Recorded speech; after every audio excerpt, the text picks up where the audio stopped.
ئەم جەژنە بەهۆی پەتای کۆرۆناوە هەموو دەزانین کە جەژنێکی تایبەتە لە زۆر ڕۆوە.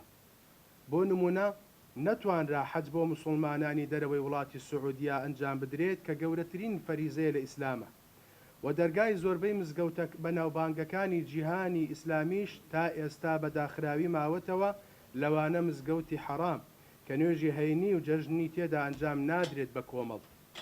لە عێراقیشدا کە تا ئێستا ئێمە بەشێکین لە وڵاتە، مزگەوتەکان لە مانگی ئادارەوە داخراون تا دوای جەژنی قوربانیش بە بڕیاری دیوانی وەقفی سونی بەداخراوی دەمێننەوە و بۆ ماوەی چەند ڕۆژێکیش هەمومان دەزانین لە وڵاتی عێراق قەدەغەی هاتوچۆ ڕاگەێنراوە بێگومان بە ڕۆژانی جەژنەوە.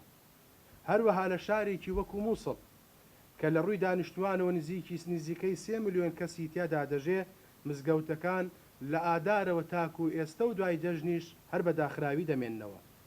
بەڕێزان و خۆشەویستان، هەمووان دەزانین کە لە کوردستانە بەپێی ڕاگەیەندراوەکانی وەزارەتی تەندروستی حکوومەتی هەرێمی کوردستان ژمارەیەکی دیار لە توشبووان بەم پەتایە هەیە و ژمارەیەکی دیکەیش بەداخەوە ڕۆژانە گیان لەدەست دەدەن و بەهۆی ئەم پەتایەوە دنیا بەجێهێنن.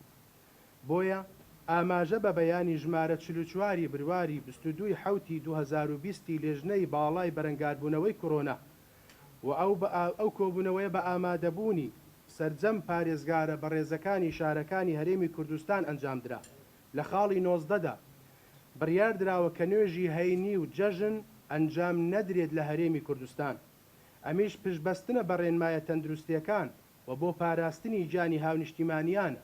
بەڵام لە هەمان کاتدا ئەوەی کە جێگەی خۆشحاڵیمان بوو، ئەو بڕیاریدا بەکردنەوەی دەرگای مزگەوتەکان بۆ ئەنجامدانی هەر پێشنوێژە فەرزەکە.